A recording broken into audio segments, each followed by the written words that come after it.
अब भागवत बन करके भागवत की रचना हो गई महाराज। अब इसका अधिकारी कौन है? क्योंकि ग्वाला का दूध चाहे जितना अच्छा हो, लेकिन जो दूध लेने वाला है अगर उसका बर्तन गंदा होगा महाराज तो दूध फट जाएगा।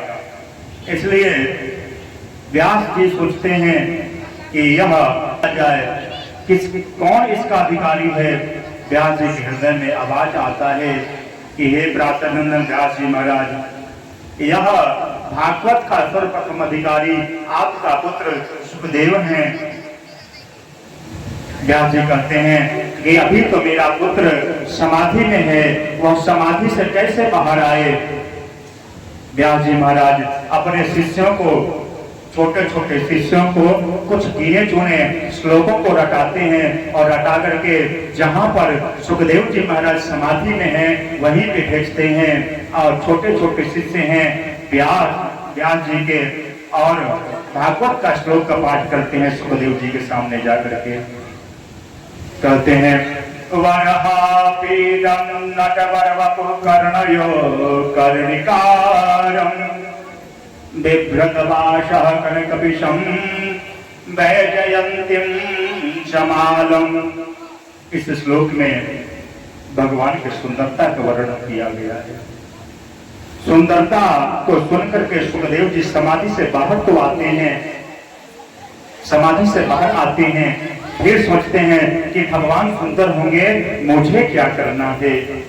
फिर समाधि में चले जाते हैं। शिष्य जब व्यास जी के पास में आता है तो व्यास जी कहते हैं क्यों तुम गए थे वहां भागवत का श्लोक सुनाए, भागवत का श्लोक सुनाए। शिष्य कहते हैं कि गुरुवर हम लोग भागवत का श्लोक तो सुनाए, लेकिन सुनने के बाद थोड़े क्षण के लिए सुखदेव जी समाधि से बाहर आए थे और पुनः समाधि में चले गए, पुनः समाधि में चले गए। इस बार पुनः व्यास जी ने अपने शिष्य को एक और श्लोक रटाया और रटा करके सुखदेव जी के पास भेजते हैं। शिष्य जाते हैं सुखदेव जी के पास में और इस श्लोक का पाठ करते हैं। अहो वकीयं स्तनकालकूटं जिधांसया पाययदाप्य साध्वी लेभे गतिं धात्र्युतं ततुल्यं कं वा दयालुं शरणं व्रजेम। अरे उस बाकासुर की बहन पूतना, उस बाकासुर की बहन पूतना जो अपने स्तनों में जहर भर करके लेकर के आई है कन्हैया को मारने के लिए, लेकिन कन्हैया की कृपालुता देखिए, दयालुता देखिए। जो गति यशोदा मैया को वर्षों बाद मिलनी है, वही गति आज कन्हैया पूतना को प्रदान करा देते हैं महाराज। सायुज्य मुक्ति दे देते हैं पूतना को।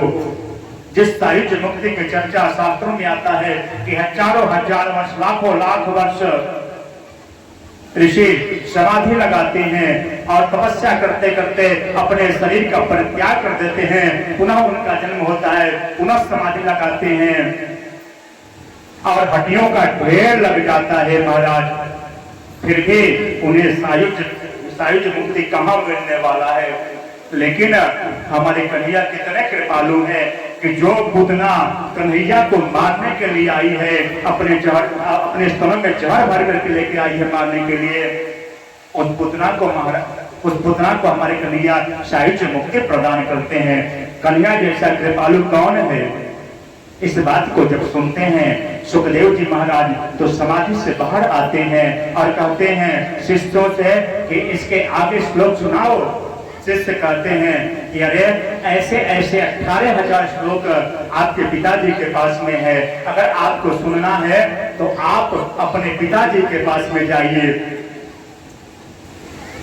दौड़ते हुए सुखदेव जी महाराज व्यास जी के पास में जाते हैं, अपने पिताजी के चरणों में गिर जाते हैं और कहते हैं पिताजी मुझे भागवत पढ़ना है, मुझे भागवत पढ़ना है।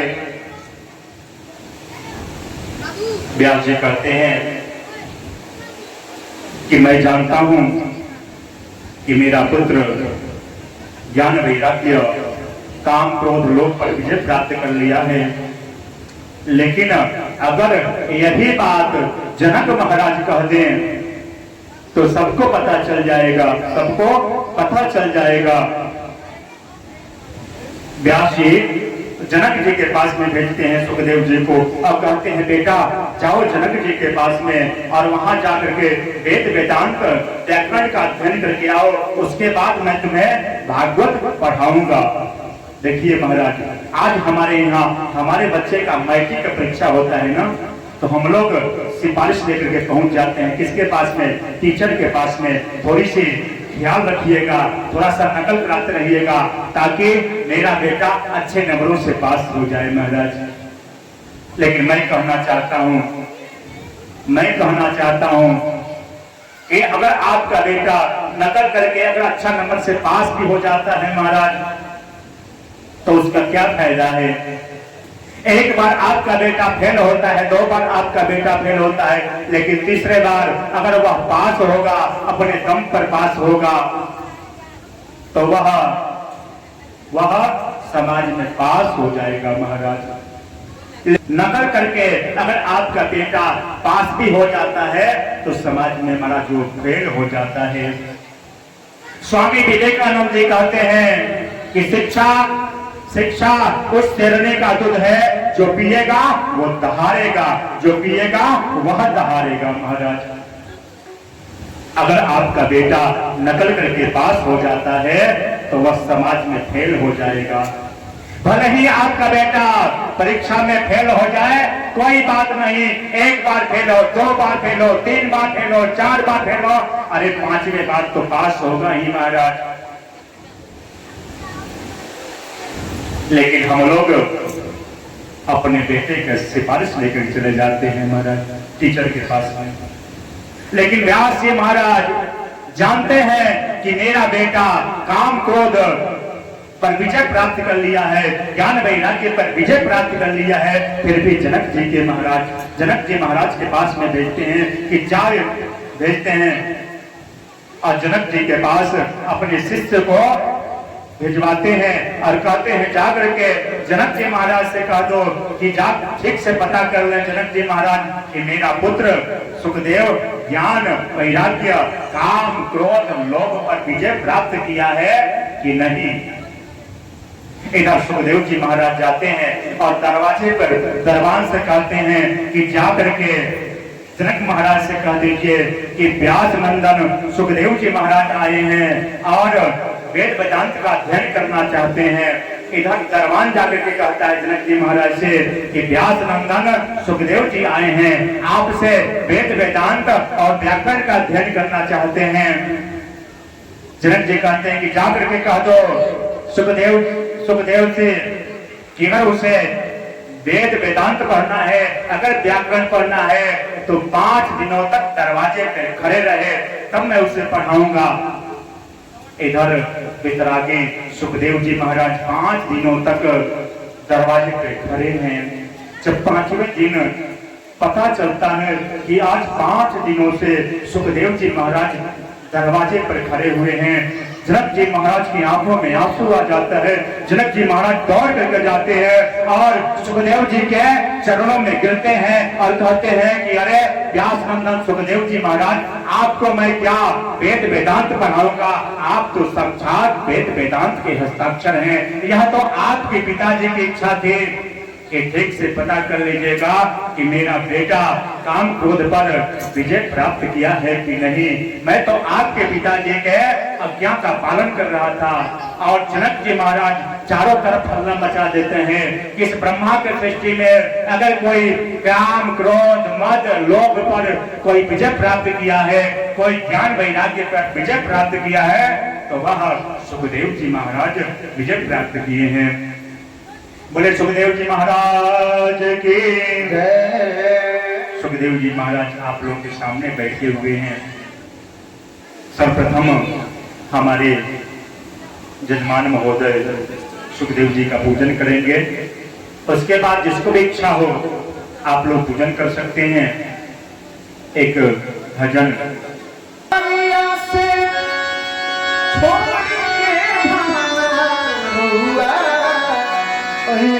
बाना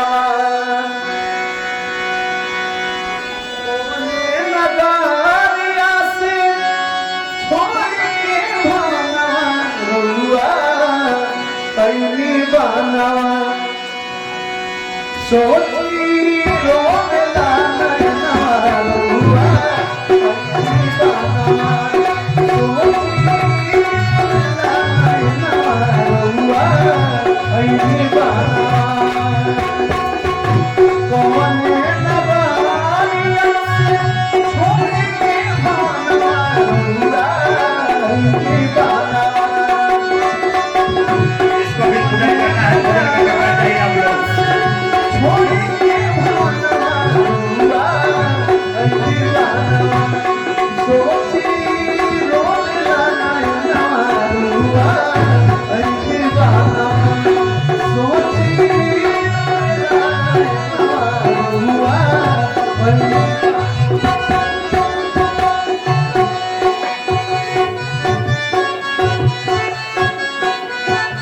आइए आइए आइए पूजन करिए, जिसको भी करना है।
भागवत पढ़ाते हैं।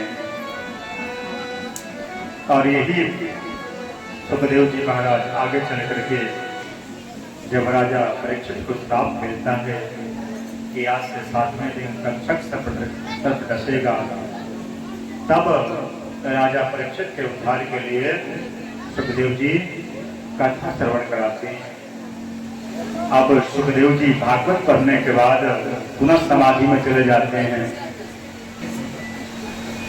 इधर 88,000 ऋषियों के भी के मध्य में सूत जी महाराज बैठे हुए हैं और सूत जी ऋषियों से कहते हैं इधर ऋषियों को कथा श्रवण करा रहे हैं और कहते हैं कौन कथा श्रवण करा रहा है ऋषियों को, कौन ऋषियों को कथा श्रवण करा रहा है?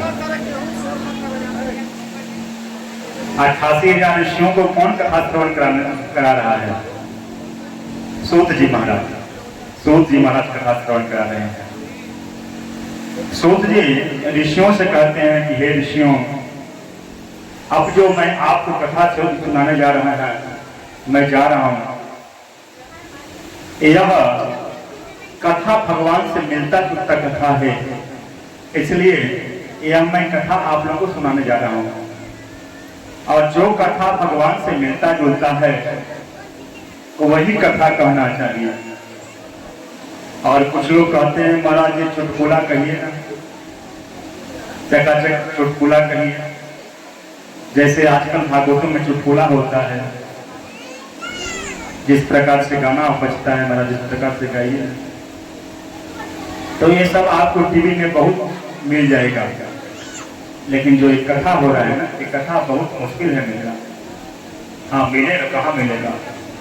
मेरा एक चैनल है मां साधना के नाम से, अगर आप सर्च करेंगे श्री शैलेश तिवारी जी महाराज राम कथा, भागवत कथा या मां साधना के नाम से MAASADHNA, इस प्रकार से अगर आप सर्च करेंगे तो आपको कथा मिल जाएगा। बोलो जय जय श्री राधे श्याम। इधर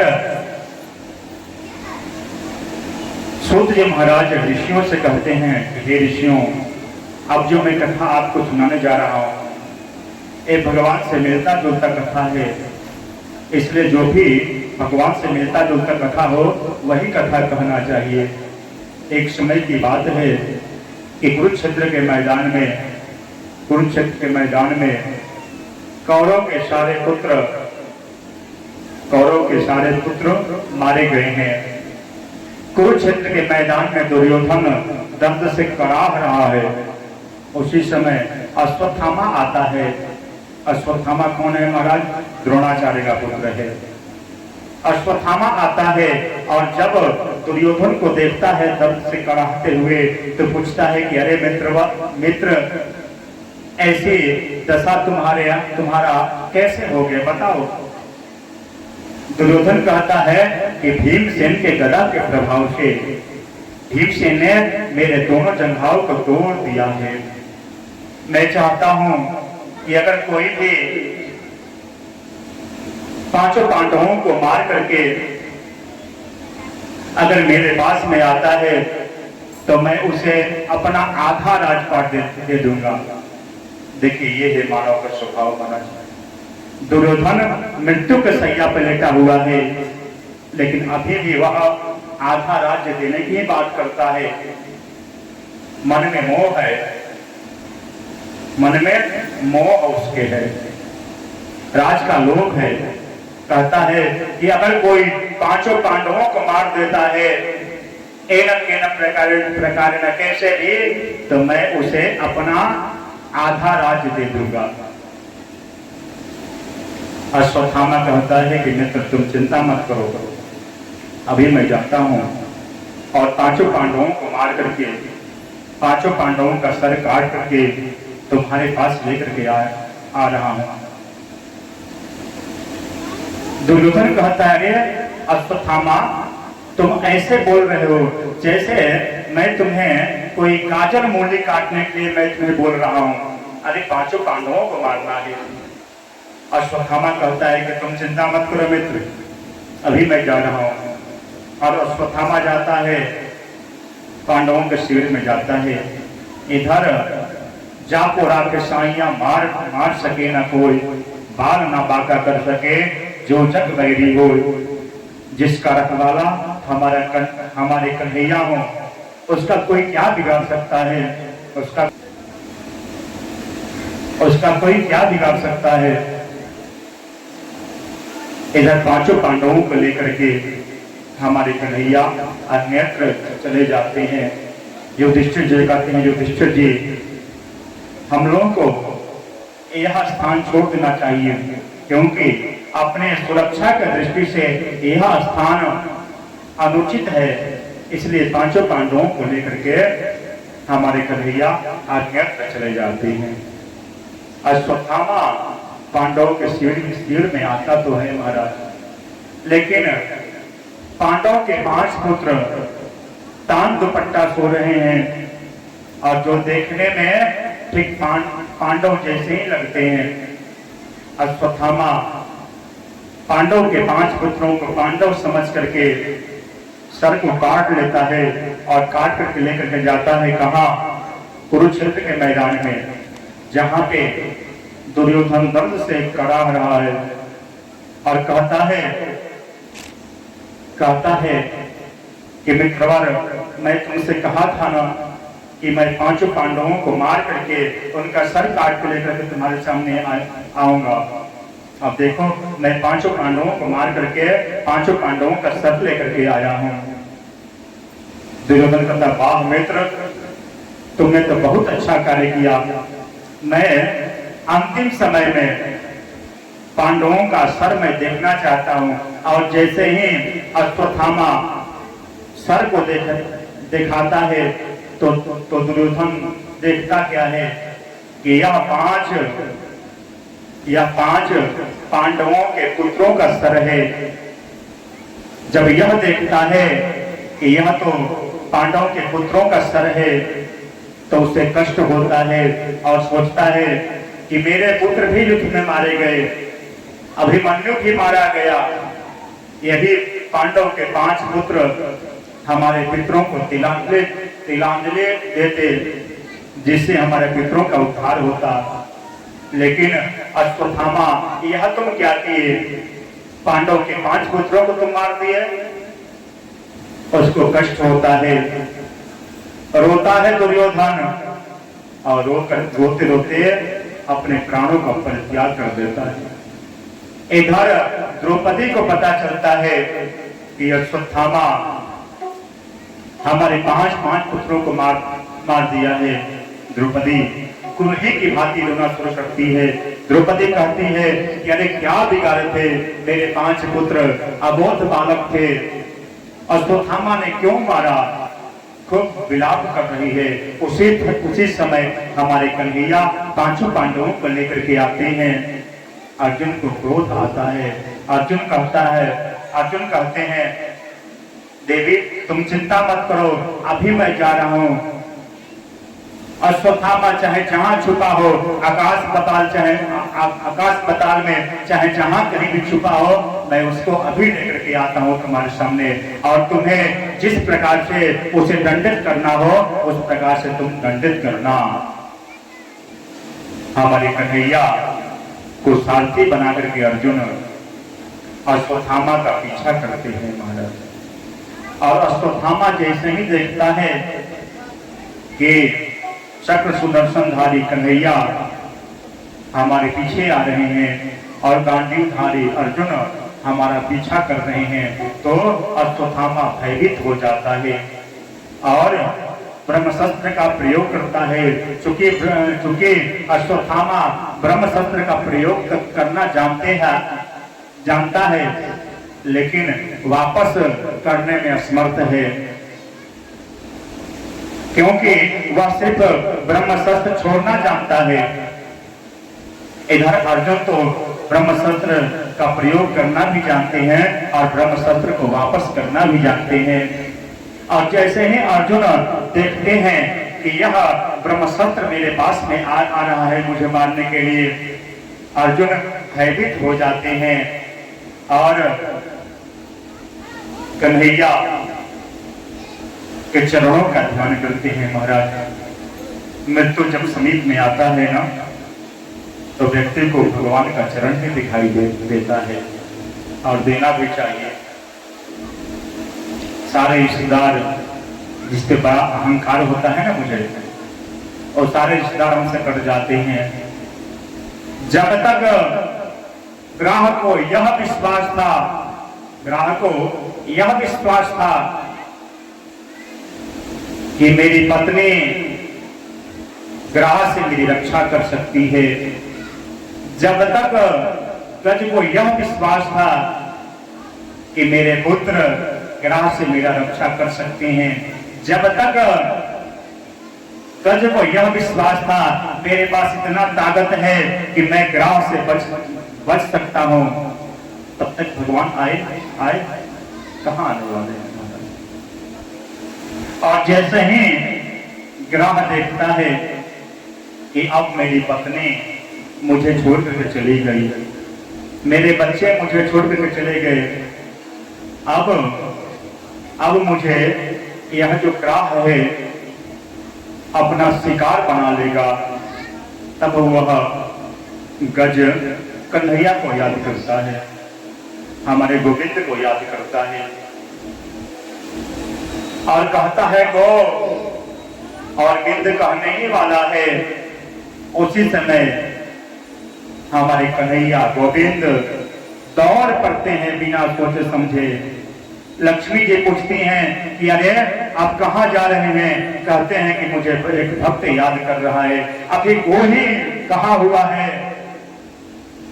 गजेंद्र अबिंद कहने वाला है, उससे पहले हमारे कन्हैया प्रकट हो जाते हैं और ग्राह से गज की रक्षा करते हैं। महाराज, हमारे जो कन्हैया हैं बड़े कृपालु हैं। महाराज,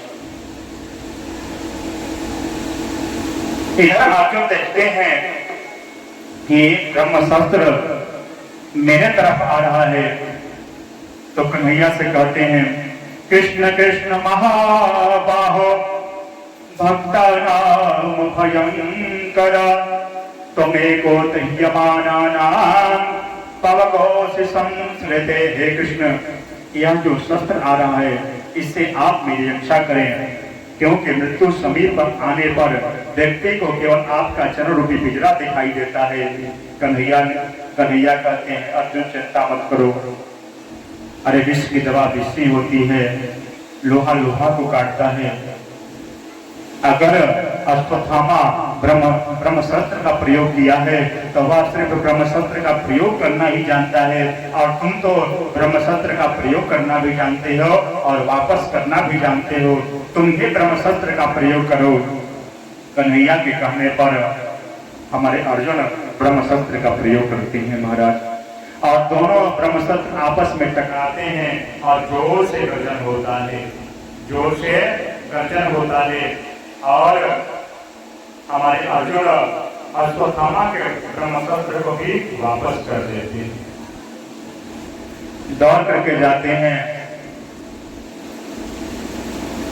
अर्जुन अश्वत्थामा के पास में, और अश्वत्थामा के बाल को पकड़ करके घसीटते हुए अपने रथ में बांध लेते हैं और लेकर के आते हैं। कहाँ? अपने शिविर में लेकर के आते हैं। इधर द्रौपदी टुकड़ी के भांति हो रही है। अर्जुन कहते हैं द्रौपदी से कि देखो, अश्वत्थामा को मैं लेकर के आया, संविधान के अनुसार इसने 5 अबोध बालकों का वध किया है, इसलिए संविधान के अनुसार इसको 5 बार मृत्यु दंड मिलना चाहिए, लेकिन यह असंभव है। आप बताओ इसके साथ कैसा व्यवहार किया जाए? इसको मैं किसी शेर के सामने में इसको मैं डाल दूं खाने के लिए, या मैं इसका गला काट दूं, क्या करूं इसके साथ में? द्रौपदी कहती है मुच्यता मुच्यता मेष ब्राह्मणो नितराम गुरु।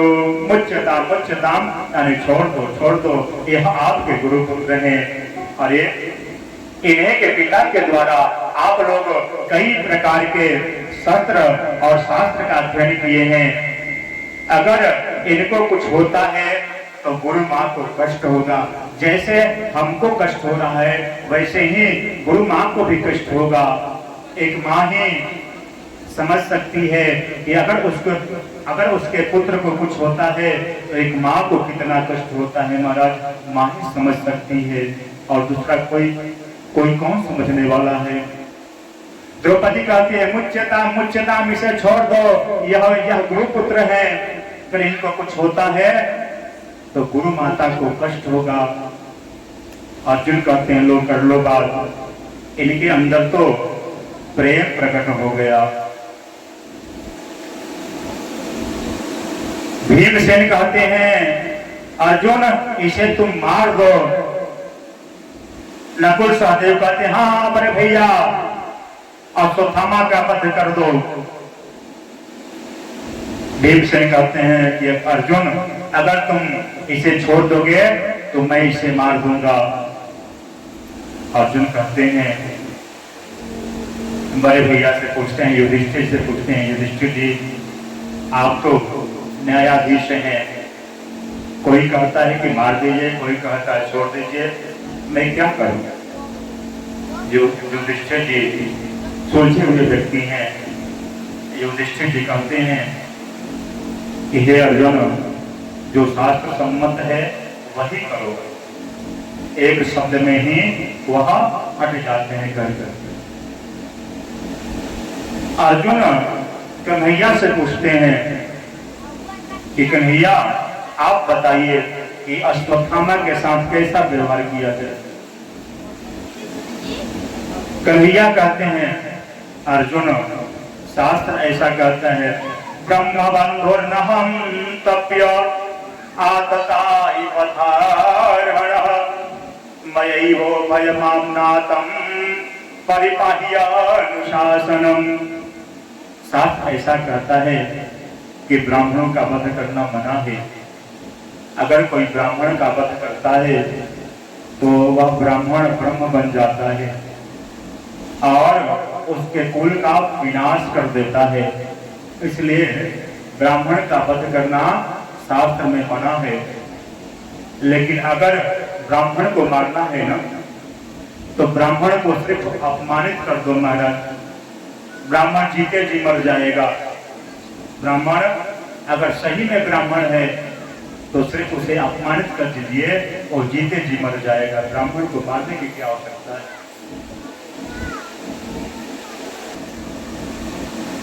और आप कह रहे हैं कि ब्राह्मण का वध करना मना है, लेकिन बालक आतताई कोई भी हो उसे छोड़ना भी मना है। तो अब आप बताओ कि हम क्या करेंगे। कन्हैया कहते हैं पूज्य विप्र सकल गुणहीना सूत्र न गुण गण वेद प्रवीणा परहित सरसी धर्म नहीं भाई पर पीड़ा सम नहीं अधमाई। अरे ब्राह्मण अगर मूर्ख हो फिर भी ब्राह्मण के पैरों की पूजा करना चाहिए, लेकिन अगर शूद्र खूब विद्वान हो तब भी उसके चरणों की पूजा करने के लिए शास्त्र में मना किया गया है। अगर विद्वान है तो उसका सम्मान होना चाहिए, सम्मान उसका करना चाहिए। लेकिन ब्राह्मण अगर मूर्ख भी है फिर भी उसके चरणों की पूजा की जाती है।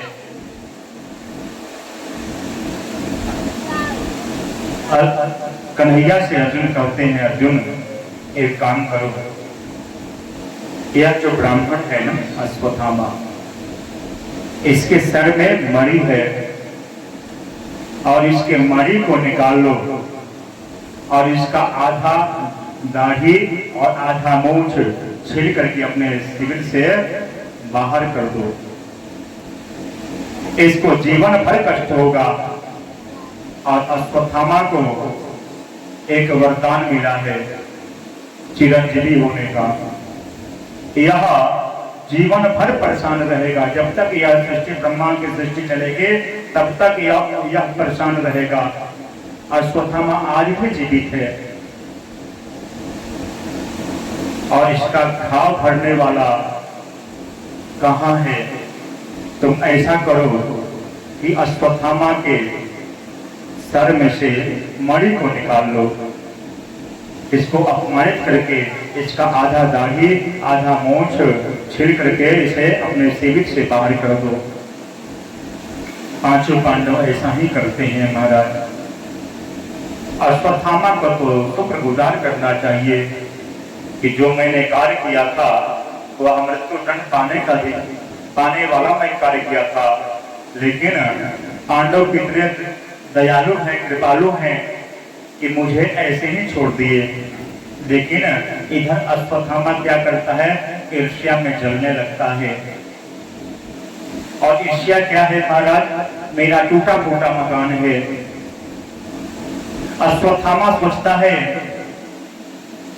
कि अभिमन्यु तो युद्ध भूमि में ही मारा गया और कल मैंने पांडव के 5 पुत्रों को मार दिया। अब तो पांडव के कुल की जो परंपरा है वो तो खत्म हो गई। तब उसे याद आता है कि मैंने युद्ध भूमि में सुना था कि उत्तरा गर्भवती है, क्यों नहीं उत्तरा के गर्भ को ही नष्ट कर दिया जाए। इधर अश्वत्थामा क्या करता है कि गर्भनाशक शस्त्र का प्रयोग करता है उत्तरा के ऊपर, और उत्तरा के गर्भ को नष्ट करने के लिए गर्भनाशक शस्त्र का प्रयोग करता है। और जैसे ही उत्तरा देखती है कि एक आग का बवंडर मेरे तरफ आ रहा है, मेरे पुत्र को मारने के लिए आ रहा है, तो उत्तरा कन्हैया को याद करती है। उत्तरा कहती है, पाहि पाहि महायोगिन देवदेव जगतपते नान्यम त्वदभयं पश्ये यत्र मृत्यु परस्परम। हे प्रभु, आप मेरी गर्भस्थ शिशु की रक्षा कीजिए। अगर मुझे कुछ हो जाता है तो क्या फर्क पड़ता है, लेकिन मेरे गर्भस्थ शिशु को अगर कुछ हो जाता है तो पांडवों का जो वंश है वह समाप्त हो जाएगी। और जो मेरे गर्भ में है यह तो आपका भक्त है, आप अपने भक्त की रक्षा कीजिए। भगवान प्रकट होते हैं, भगवान उत्तरा से कहते हैं कि इतना निकृष्ट चरित्र गुरुपुत्र अश्वत्थामा का हो सकता है। बेटी, अभी मैं तुम्हारे गर्भस्थ शिशु की रक्षा करता हूँ, और हमारे कन्हैया एक रूप में उत्तरा के सामने खड़े हैं और एक रूप से गर्भ में प्रवेश कर जाते हैं, उत्तरा के गर्भ में प्रवेश कर जाते हैं। जिस गर्भ की सारा संसार निंदा करता है उस गर्भ में भगवान प्रवेश कर जाते हैं महाराज। क्यों? अपने भक्त की रक्षा करने के लिए। नारी निंदा मत करो, नारी नर की शान, और नारी से पैदा भये राम कृष्ण भगवान। आज जिसको देखो महाराज वही नारी को अपमानित कर देता है। लेकिन नारी क्या है महाराज? नर की शान है महाराज। नारी का जो पति होता है ना, चाहे वो जैसा भी पति हो, लेकिन प्रत्येक औरत अपने पति को कहती है कि मेरे राजा जी हैं। क्या है? मेरे राजा जी। क्या है? मेरे राजा जी। राजा जी संबोधित कहकर पुकारती है महाराज। क्यों? क्योंकि प्रत्येक औरत अपने पति को राजा बना करके रखती है। समय से बच्चों को स्कूल भेजती है, पति देव चकाचक 8 बजे तक सो रहे हैं, लेकिन मैं आज देखा हूं महाराज कि बाबू साहेब के घर की जितनी औरतें हैं, बहुएं हैं, सभी ठीक 3 बजे जग जाती हैं और 3 बजे से लिपाई पोताई का कार्य शुरू हो जाता है। चकाचक बच्चों को स्कूल भेजना है, पति का कपड़ा पीटना है, प्रेस करना है, तब पतिदेव राजा बन करके छाड़ करके निकलते हैं। क्या देखते हैं कि यहाँ साबुन है, बेटी पूछते हैं सुनते हो जे साबुन लेकर के आओ, मेरा जूता लेकर के आओ, मेरा मोजा लेकर के आओ, मेरा गंजी कहाँ है, मेरा बनियान कहाँ है, मेरा अंडरवियर कहाँ है, सब कुछ अपने पति से मांगते हैं महाराज। और प्रत्येक औरत अपने पति को राजा बना करके रखती है महाराज। अपने कष्ट सहती है लेकिन अपने पति को राजा बना करके रखती है। पतिदेव को तो सप्ताह में 1-2 दिन का छुट्टी भी मिल जाता है, लेकिन औरतों को कहाँ छुट्टी मिलने वाला है महाराज। 7 दिन कार्य करना पड़ता है। और कभी कभी महाराज, कभी ज्योति आ जाएगा, कभी तीज आ जाएगा, कभी बहुला आ जाएगा, कभी छठ आ जाएगा, कभी दीपावली आ गया, कभी होली आ गया, बीच बीच में कई प्रकार के पर्व आ जाते हैं महाराज। और जब भी पर्व आता है ना, तब और परिश्रम बढ़ जाता है, और परिश्रम करना पड़ता है। क्यों बताएं? मैं झूठ बोल रहा हूँ भैया, मैं झूठ बोल रहा हूँ। पति देव को तो छुट्टी भी मिल जाता है सप्ताह में 1 दिन, लेकिन माताओं को कहाँ छुट्टी मिलता है महाराज। इसलिए नारी की निंदा मत करो। नारी क्या है? नर की शान है। बोलो जय जय श्री राधे श्याम। इधर हमारे कन्हैया उत्तरा के गर्भ में प्रवेश कर जाते हैं और चक्र सुदर्शन से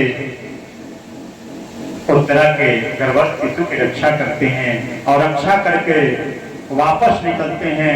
यहाँ तक भागवत में आता है कि अश्वत्थामा के गर्भनाशक शस्त्र के प्रभाव से उत्तरा के गर्भ में ही परीक्षित जी का प्रणाम तो हो गया था, लेकिन भगवान परीक्षित जी के अंदर प्राण का संचार करके वापस निकलते हैं। इतने कृपालु हैं हमारे कन्हैया।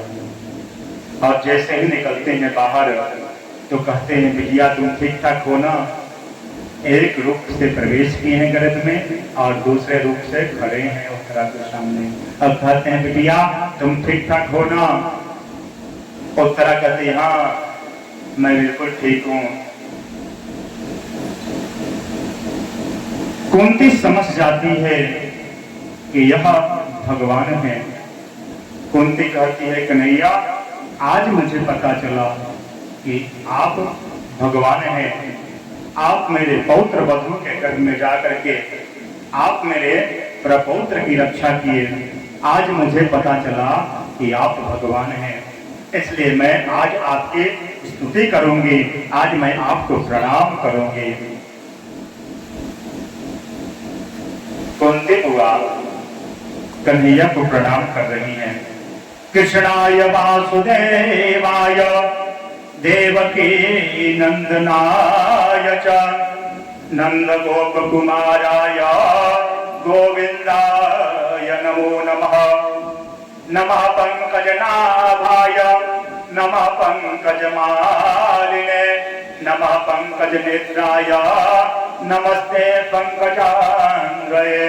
हे प्रभु जगत के पति सर्वाधिरमण व्याधिहरण आप पूर्ण ब्रह्म परमात्मा हैं। आज मुझे पता चला। हमारे कन्हैया हंसते हैं। युधिष्ठिर जिसे कहते हैं अरे युधिष्ठिर जी आप सुन रहे हैं, यह कुंती मैया मुझे भगवान कर रही है। कन्हैया कहती अरे बुआ मैं आपका भाई का बेटा हूँ, मैं आपका भतीजा हूँ और आप मुझे भगवान कर रही हैं। कुंती कहती है अरे कन्हैया अगर तुम किसी को अपना फूफा मानते हो, किसी को अपना फूआ मानते हो, किसी को अपना चाचा मानते हो, किसी को अपना भाई मानते हो, किसी को अपना मित्र मानते हो, तो हम जीवों का क्या दोष। आप तो सर्वाधिपति है, राधा रमण है, आप तो परम पिता परमेश्वर हैं आज मुझे पता चला, इसलिए आज मुझे भक्ति करने दीजिए।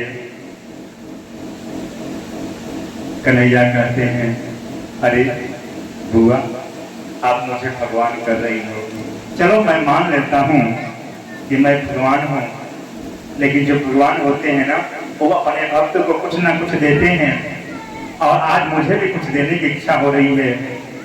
युधिष्ठिर जी से कहते हैं, युधिष्ठिर जी आप सबसे बड़े हैं, आप बताइए आपको क्या चाहिए।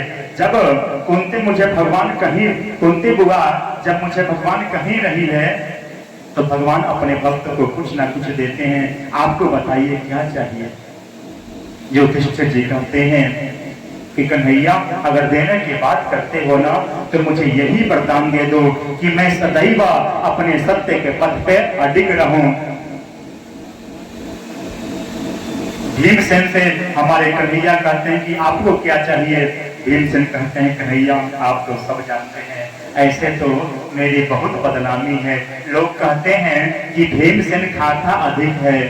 अब मेरा स्वभाव है खाने का, मेरा स्वभाव है खाने का, यह कहाँ बदलने वाला है।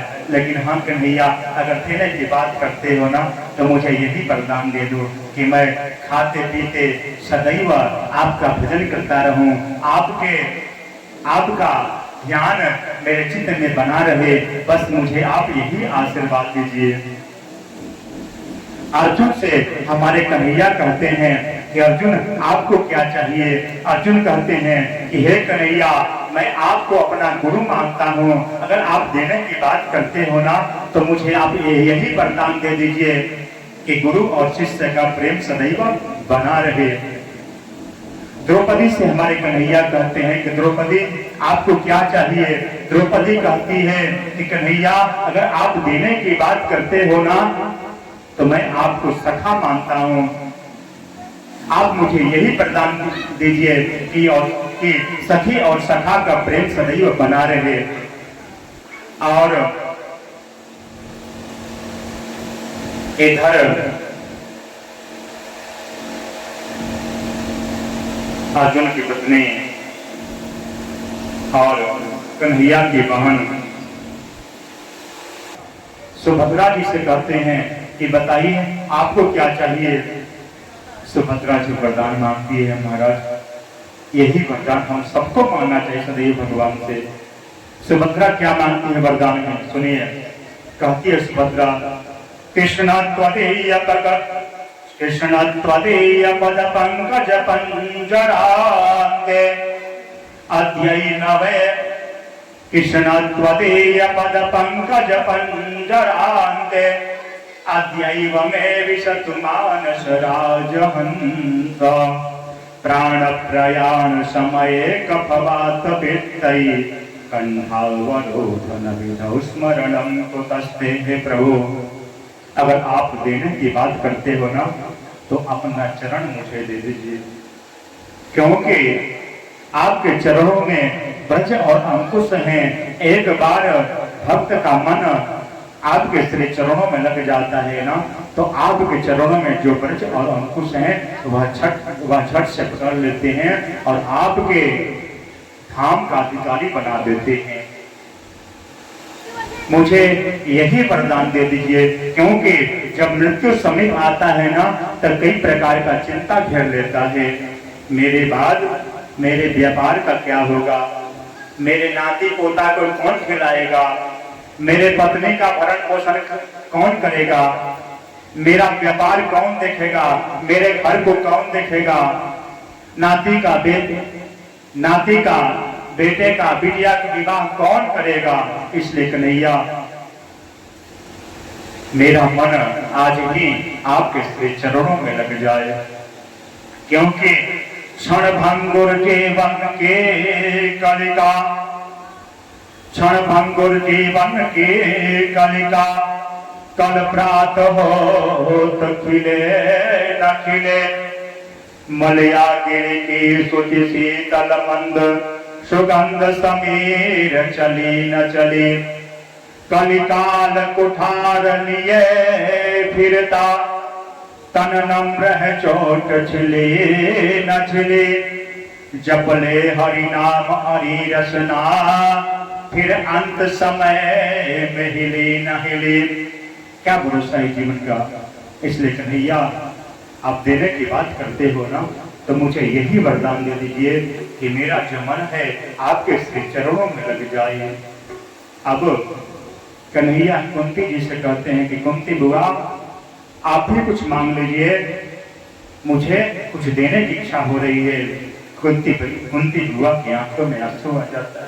कुंती कहती है अरे कन्हैया मांगता तो वो है जिसके पास अभाव होता है, लेकिन मेरे पास तो जब सर्वस्व तुम हो तो मैं क्या मांगू, मैं क्या मांगू।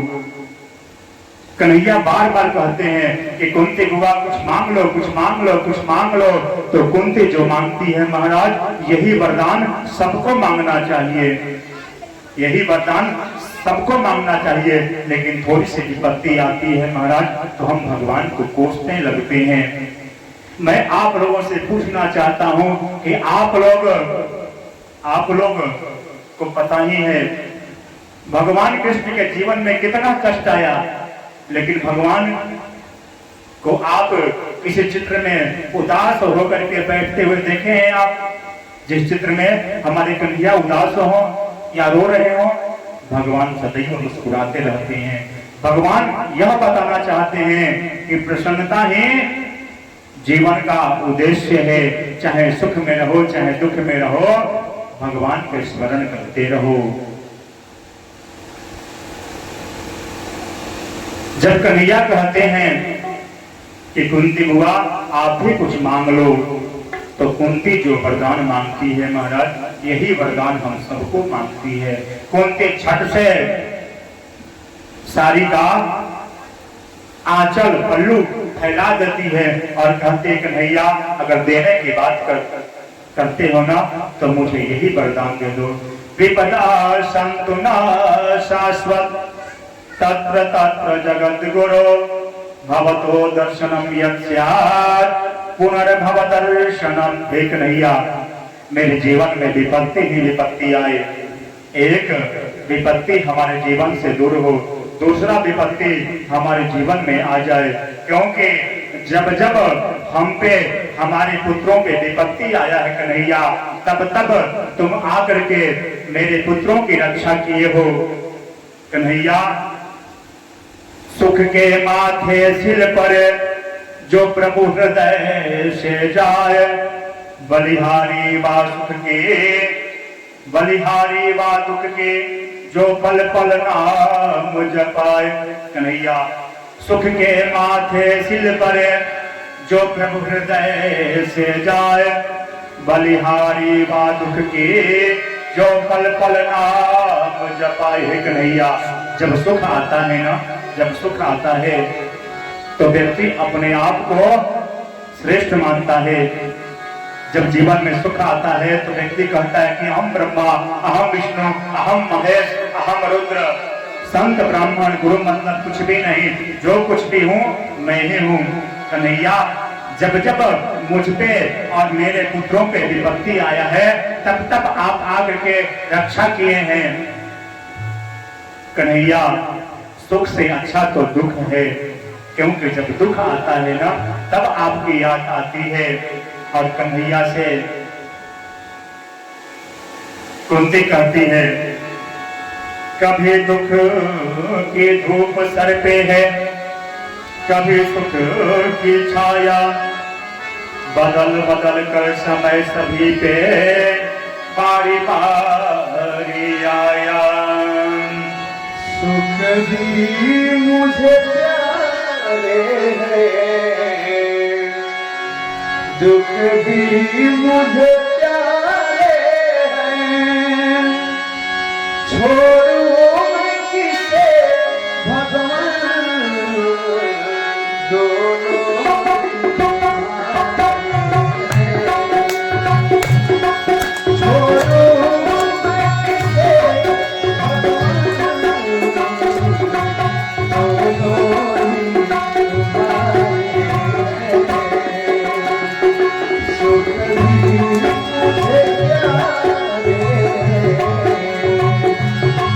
दुख भी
उनके भगवान से दोस्ती अपना होती है। हे कन्हैया, मेरे जीवन में एक दुख आए, जैसे ही वह दुख दूर हो दूसरा दुख मेरे जीवन में आ जाए। लेकिन हम लोग भगवान को पूछते हैं, महाराज थोड़ा सा कष्ट होता है, तुम लोग भगवान को पूछते हैं। इधर आज मध्य रात्रि में युधिष्ठिर जी सिसक करके रो रहे हैं। कन्हैया देखते हैं कि आज युधिष्ठिर जी क्यों रो रहे हैं, क्या बात है। कन्हैया युधिष्ठिर जी से पूछते हैं कि क्या बात है, आप क्यों रो रहे हैं। युधिष्ठिर जी कहते हैं, कन्हैया मैं कितना बड़ा पापी हूं कि हस्तिनापुर का राज्य पाने के लिए अपने भाइयों का मैं वध किया। द्रोणाचार्य, कृपाचार्य, सबका मैं वध किया, अपने पुत्रों का मैं वध किया। मुझे तो लगता है कि मुझे यमपुरी का यातना भोगना पड़ेगा। मैं सबसे बड़ा पापी हूं। इधर हमारे कन्हैया, जो गीता का उपदेश अर्जुन को सुनाए थे, जब अर्जुन युद्ध करने से मना कर दिए थे, युद्ध भूमि से विमुख हो गए थे, तब हमारे कन्हैया विराट रूप लेकर के अर्जुन को गीता को उपदेश दिए थे। आज वही उपदेश युधिष्ठिर जी से कर रहे हैं, युधिष्ठिर जी को सुना रहे हैं। लेकिन युधिष्ठिर जी कन्हैया को बालक समझते हैं। कभी कभी जीवन में ऐसा भी समय आता है कि बच्चे अच्छे बोलते हैं तो हम उसे डांट देते हैं। बच्चों के बात को भी सुनना चाहिए। युधिष्ठिर जी कन्हैया को बच्चा समझते हैं। कन्हैया मन ही मन सोचते हैं कि यही उपदेश अगर भीष्म पितामह दें तब इनको सत्य का बोध होगा। इधर हमारे कन्हैया पांचों पांडवों को लेकर के, द्रौपदी को लेकर के, कुंती बुआ को लेकर के कुरुक्षेत्र के मैदान में जाते हैं, जहां 54 दिनों से आज बाणों की सैया पे भीष्म पितामह लेटे हुए हैं। इधर हमारे जब कन्हैया पहुंचते हैं कुरुक्षेत्र के मैदान में तो भीष्म पितामह को प्रणाम करते हैं। कन्हैया कहते हैं, पितामह देखिए पांचों पांडव आए हैं, कुंती बुआ भी आई हैं, द्रौपदी भी आई हुई हैं। आप अपने लंबे जीवन के आधार पे युधिष्ठिर जी को बताइए कि राजा का कर्तव्य क्या होता है। भीष्म पितामह के आंखों में आंसू आ जाता है। भीष्म पितामह कहते हैं, अर्जुन अरे कन्हैया, तुम्हारे सामने मैं क्या धर्मोपदेश कर सकता हूं। राजा का क्या दायित्व होता है, मैं क्या बता सकता हूं।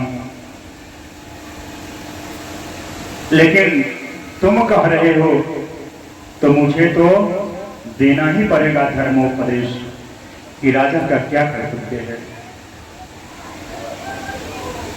भीष्म पितामह युधिष्ठिर जी से कहते हैं, दान धर्मान राज धर्मान मोक्ष धर्मान विभागशः। भीष्म पितामह कहते हैं कि राजा का सर्वप्रथम दायित्व है कि अपने कर्तव्य का पालन करे। राजा जो भी धन कमाए उसका 10वां हिस्सा यज्ञ आदि दानपुर में खर्च करे,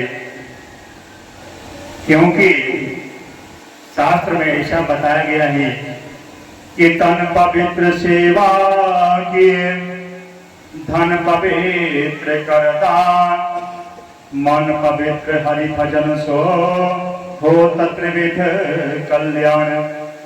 इस तन की सार्थकता कब है महाराज, जब इस तन से इस शरीर से संतों की सेवा करें, भगवान की सेवा करें, तब इस शरीर की सार्थकता है। और धन कब शुद्ध होता है, तो धन पवित्र कर दान। जो भी आप कमाते हैं उसका कम से कम 10वां हिस्सा अगर दान करते हैं, धर्म कार्य में लगाते हैं, तब आपका धन सुरक्षित होगा।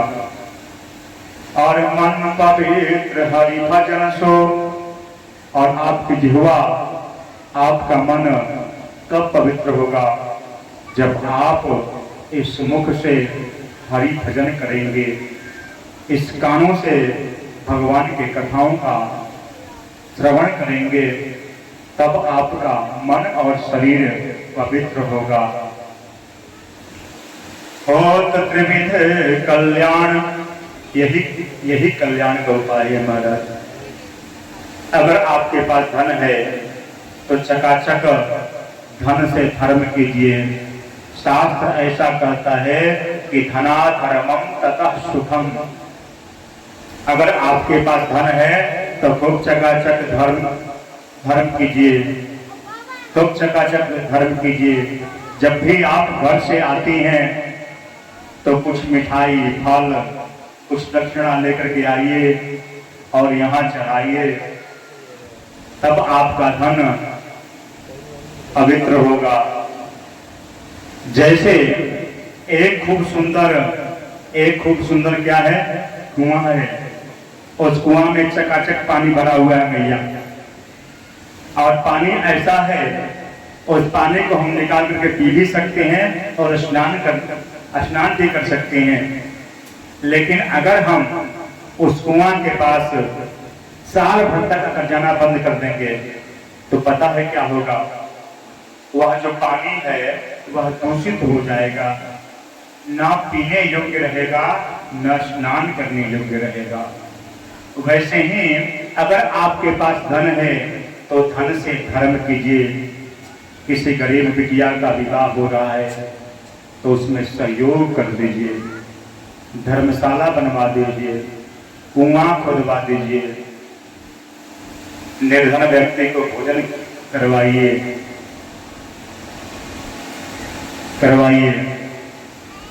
देखिए, धन की 3 गति। प्रथम दान, खूब चकाचक दान कीजिए।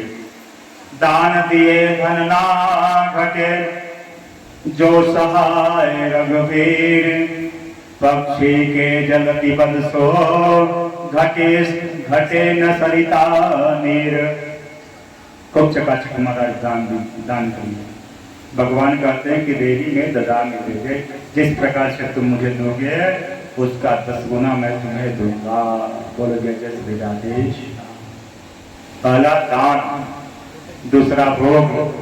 चकाचक प्रसाद पाइए महाराज, चकाचक प्रसाद पाइए। आप भी खूब चकाचक खाइए।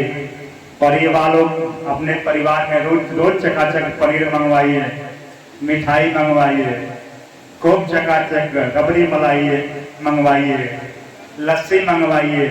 जो खाना चाहते हैं उनको चकाचक खिलाइए, खूब भोग कीजिए। अपने भी खाइए और 2-4 आस पड़ोस के लोगों को भी बुला लीजिए। कोई आपके यहाँ दुखिया आता है उसको भी चकाचक भोजन करवाइए। ये हो गया भोग करना। नहीं तो तीसरा, लाठी लेकर के खा रहता है और आपसे करवा लेगा। वह क्या है कि नाश। आप जीवन भर धन संचय किए और बेटा ऐसा निकल जाएगा शराबी कबाबी कि सारा सत्यानाश कर देगा। सेव 100 रुपया किलो है। अगर पैसा बचाते हैं कि 100 रुपया खर्च हो जाएगा सेव में, सेव खरीदने में, सेव खाने में, तो शरीर आपका कमजोर हो जाएगा महाराज। दूध 40 रुपए लीटर है, सोचते हैं कि 40 रुपए खर्च हो जाएगा 1 लीटर में, तो शरीर में कैल्शियम की कमी हो जाएगा महाराज। सोचते हैं कि चलो आज हरा सब्जी क्या मंगवाना, आज तो आलू से ही काम चला लेंगे, तो शुगर हो जाएगा। शरीर में विटामिन ए का कमी हो जाएगा। इसलिए खूब चकाचक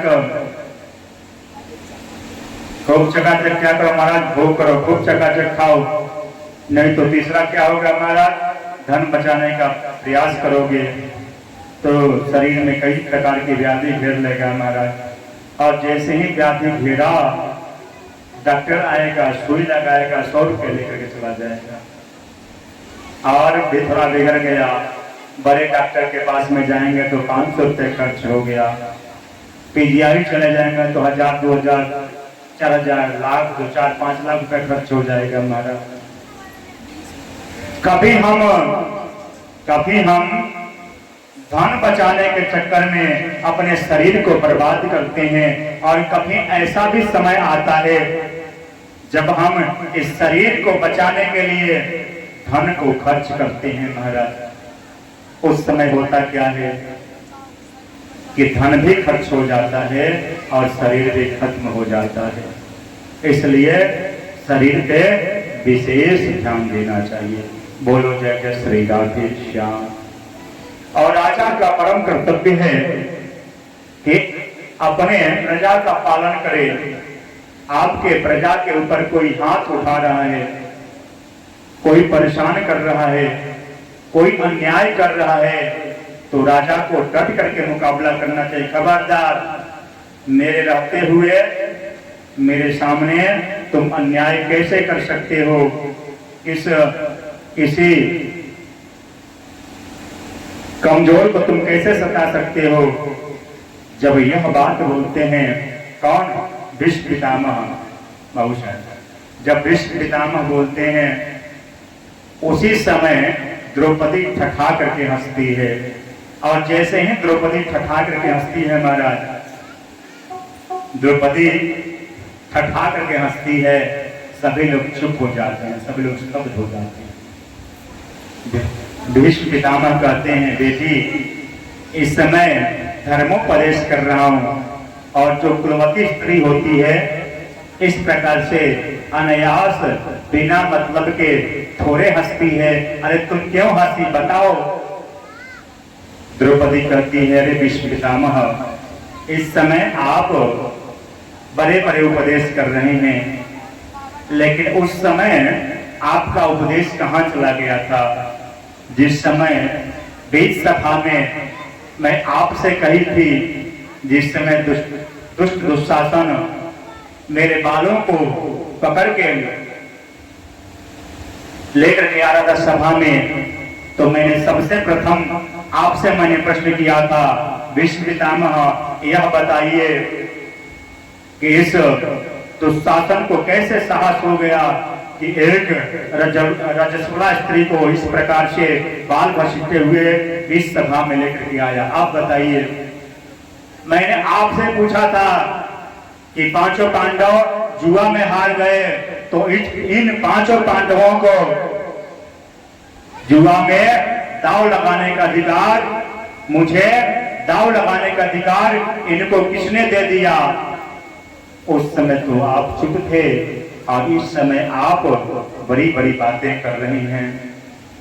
भीष्म पितामह के आंखों में आंसू आ जाता है। भीष्म पितामह कहते हैं, बेटी शास्त्र ऐसा कहता है कि जैसा खाओगे अन्न वैसा होगा मन। जैसा व्यक्ति अन्न खाता है वैसे ही उसका मन हो जाता है।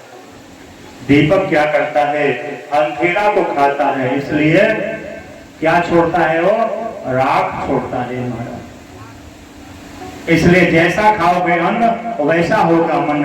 इसलिए संत होते हैं, जो ब्राह्मण होते हैं, यह ध्यान देते हैं कि मैं कहाँ बैठ रहा हूँ, मैं कहाँ उठ रहा हूँ, मैं क्या खा रहा हूँ, मैं किसके साथ मैं बात कर रहा हूँ, ये सब कुछ ध्यान देते हैं संत महाराज। क्योंकि संगत से गुण होत है, संगत से गुण जाए, और बांस घास मिश्री सब एक ही भाव बिगाए। जैसा संगत करोगे उसी प्रकार का रंगत हो चढ़ेगा महाराज। अगर आप शराबी का संगत करेंगे तो आप भी शराबी बन जाएंगे। अगर आप संत का संगत करेंगे तो आप भी संत बन जाएंगे। अगर आप मूर्ख का संगत करेंगे तो आप भी मूर्ख बन जाएंगे। अगर आप विद्वान का संगत करेंगे तो आप भी विद्वान बन जाएंगे महाराज। इसलिए जीवन में संगत बहुत आवश्यक है। भीष्म पितामह कहते हैं, देवी दुर्योधन का दूषित अन्न मैं खा रहा था, और दुर्योधन के दूषित अन्न के खाने के प्रभाव से मेरा बुद्धि भी दूषित हो गया था, इसलिए मेरा बुद्धि विकृत हो गया था। बेटी, आज 54 दिनों से मैं बाणों की सैया पे मैं लेटा हुआ हूँ। एक एक बूंद हमारे शरीर से निकल चुके हैं, इसलिए अब मेरी बुद्धि शुद्ध हो गई है। लेकिन हाँ, अब कोई भी मुझसे सवाल मत करना। मेरे मृत्यु को सुधारने के लिए आज कन्हैया हमारे सामने आ गए हैं। हे कन्हैया, मैं अपने पंच भौतिक शरीर का परित्याग करना चाहता हूँ। कन्हैया कहती, अरे विश्व पितामह, आपको तो इच्छा मृत्यु के वरदान है, आपको तो इच्छा मृत्यु का वरदान मिला है, फिर आप अपने शरीर का परित्याग करना क्यों चाहते हैं?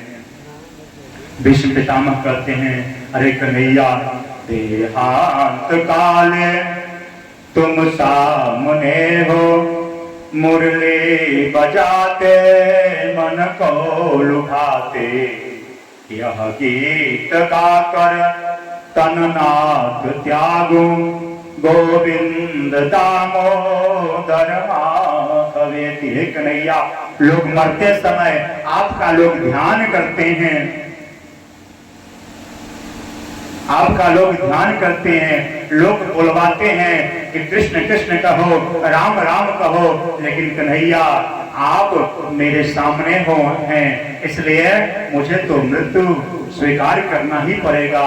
लोग आपका स्मरण करते हैं और आप मेरे सामने हैं, लेकिन कन्हैया, मैं मरने से पहले आपसे एक प्रश्न पूछना चाहता हूँ।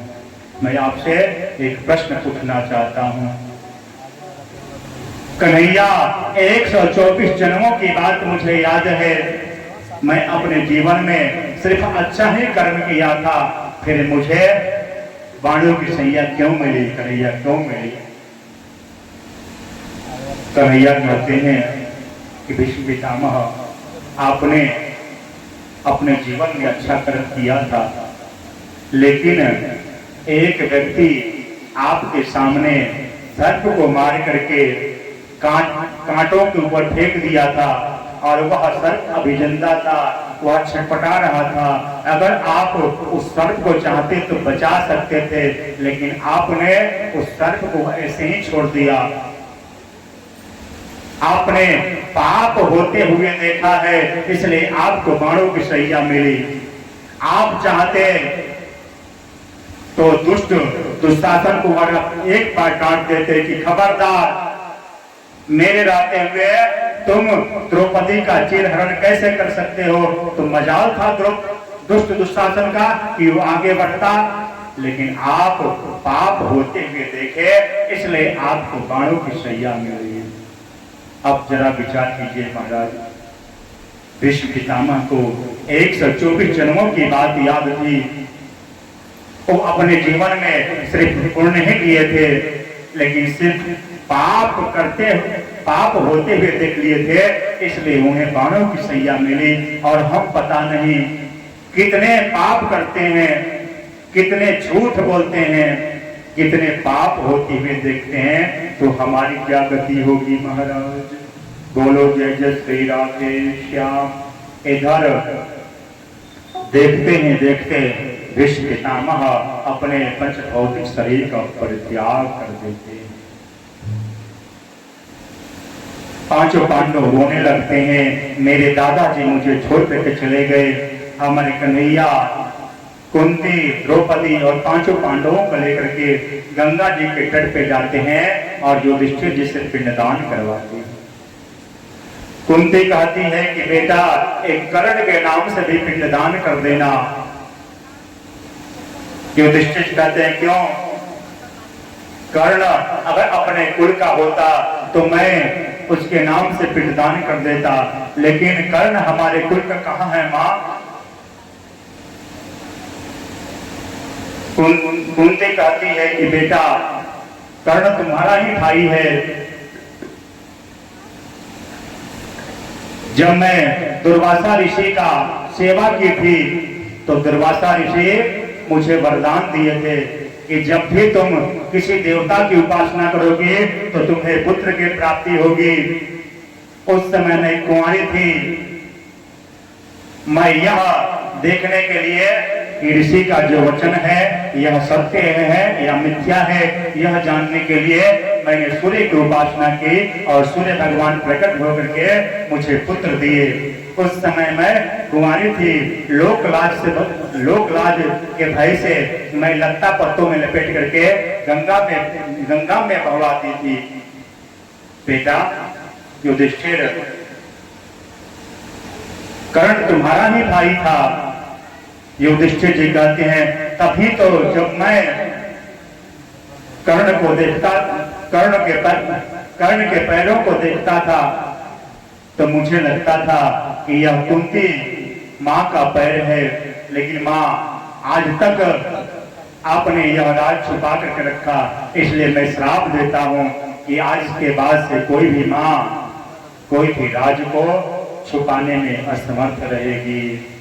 इसलिए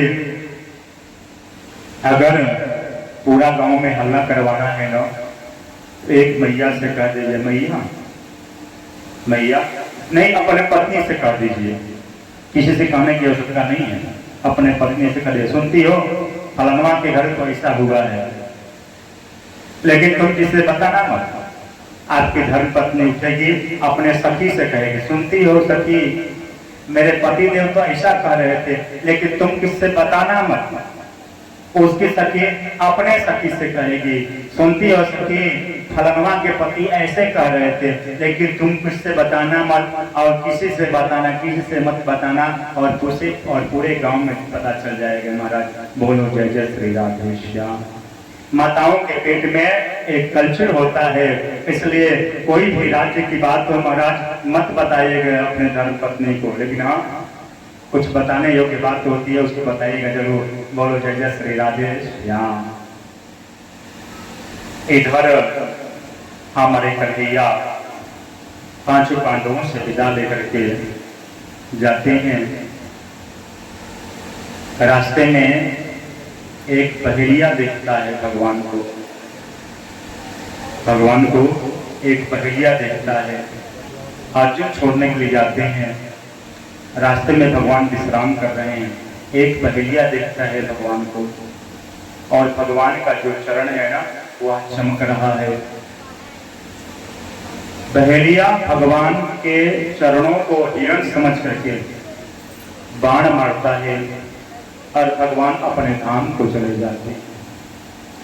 इधर अर्जुन आकर के युधिष्ठिर जी से बताते हैं, युधिष्ठिर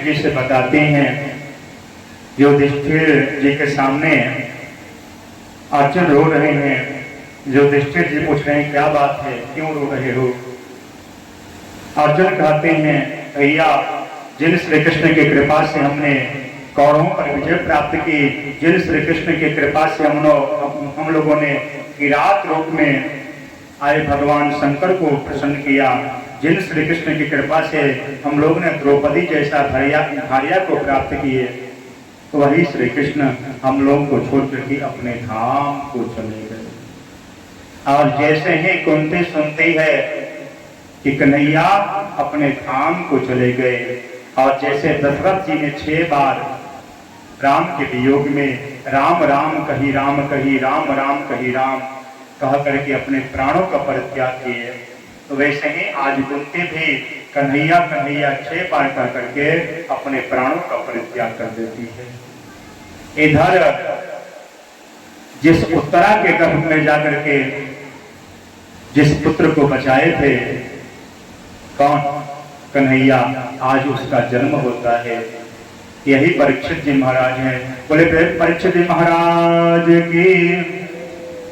परीक्षित जी को पांचों पांडव हस्तिनापुर का सिंहासन दे देते हैं और दक्षिण दिशा की तरफ प्रस्थान करते हैं, और सभी भाइयों का और द्रौपदी जी का रास्ते में ही पतन हो जाता है, लेकिन सशक्त शरीर तो केवल युधिष्ठिर जी भी भगवान के धाम को पहुंच पाते हैं।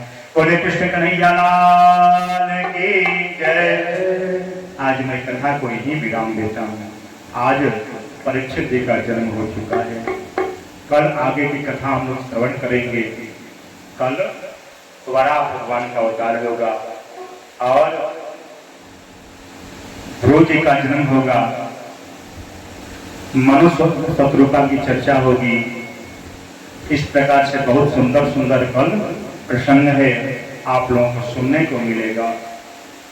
कल पुनः 2 बजे आप लोग यहाँ उपस्थित हो जाइएगा। 2 बजे से 4 बजे तक कथा होगा और फिर 7 बजे से 10 बजे तक आप लोगों को चकाचक कथा सुनने को मिलेगा। आइए प्रेम से हम लोग आरती करते हैं।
सच्चिदानंद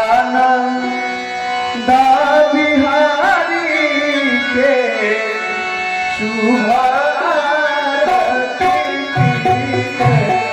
सच्चिदानंद बिहारी के शुभ आरती कीजिए। आरती कीजिए, शुभ आरती कीजिए। आरती कीजिए, शुभ आरती कीजिए। सच्चिदानंद बिहारी के शुभ आरती कीजिए। सच्चिदानंद बिहारी के शुभ आरती कीजिए।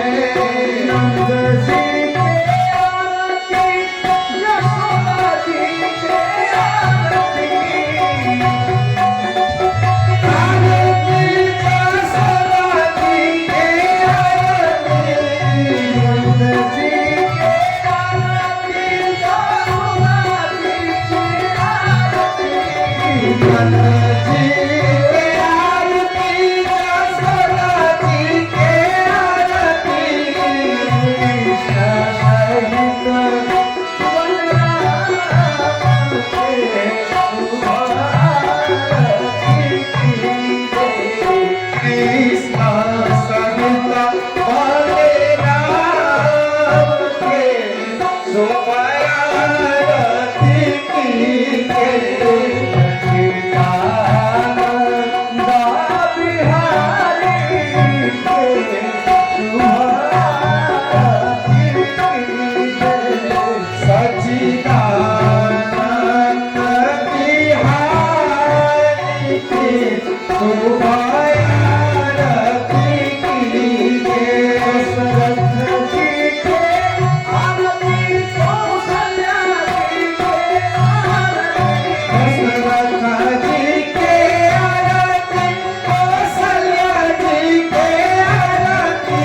दशरथ जी के आरती, कौशल्या जी के आरती। दशरथ जी के आरती, कौशल्या जी के आरती। राम सहित चारु भाई के शुभ आरती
हनुमान के शोभाया रति कीजे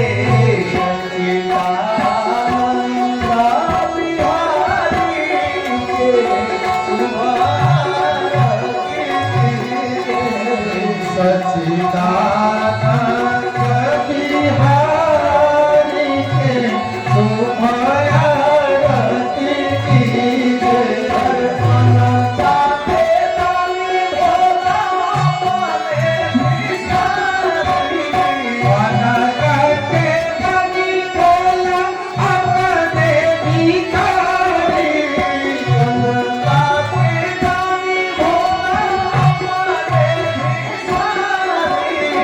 अनंता के दानी भोला अपने भिखारी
कर्पूर गौरं करुणावतारं संसार सारं भुजगेन्द्रहारं सदा वसन्तं हृदयारविन्दे भवं भवानी सहितं नमामि कदली गर्भसम्भूतं कर्पूरं तुभ्रे पिता मारात्तिकमहं कुर्वे पश्चिमे वरदो भव पश्चिमे वरदया भव अनेन जलेन सिद्धेन कर्णं पुष्पादिवन्दनं देवताभिवन्दनं दिव्याभिवन्दनं आरोग्यारार्थे ग्रहणं हस्तौ प्रक्षालनं हस्ते पुष्पं कृत्वा नाना सुगन्धि पुष्पाणि यथाकाल भवानि च पुष्पाञ्जलिं दत्त्वा गृहाण परमेश्वरः गृहाण